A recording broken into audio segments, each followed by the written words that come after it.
Hello guys, so hari ni aku nak ceritakan sebuah kereta ini. Dulu kalanya sebagai besi buruk, tapi sekarang dia besi buruk yang mahal.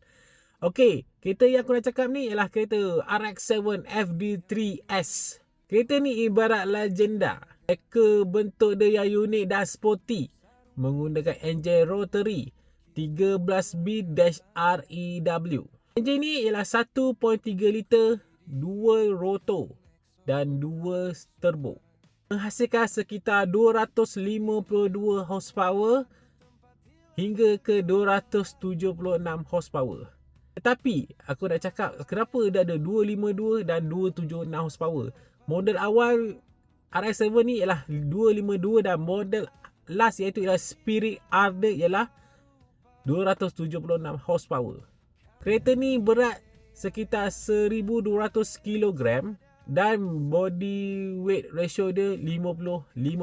Model awal RX-7 0 ke 100 yang 252 horsepower lebih kurang 5.2 hingga ke 5.5 saat. 0 ke 100 tu tahun 90-an. Model RX-7 FD3S Spirit R 276 horsepower, 0 ke 100 sekitar 47 saat. So korang bayangkan tahun 90-an 47 saat 0 ke 100 tu, aku rasa kereta ni sangat laju lah. Harga kereta RX-7 FD3S kalau ikut harga pasaran sekarang, kereta ni harga sekitar 160,000 ke hampir 300k.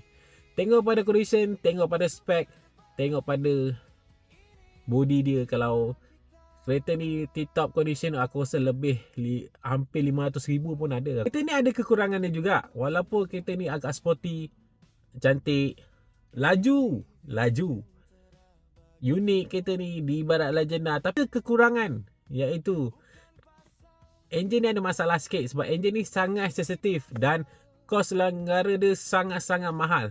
Dia kena poket tebal pun boleh bela kereta ni. Penggunaan petrol dia sangat tinggi lah. Sebab dia guna, walaupun enjin 1.3 kalau macam kereta kecil, tapi dia punya minyak dia kuat sebab dia pakai enjin rotary kan. Lepas tu rotary ada 2, lepas tu turbo pun ada 2. Kau rasa minyak dia larap tak larap? Larap kan.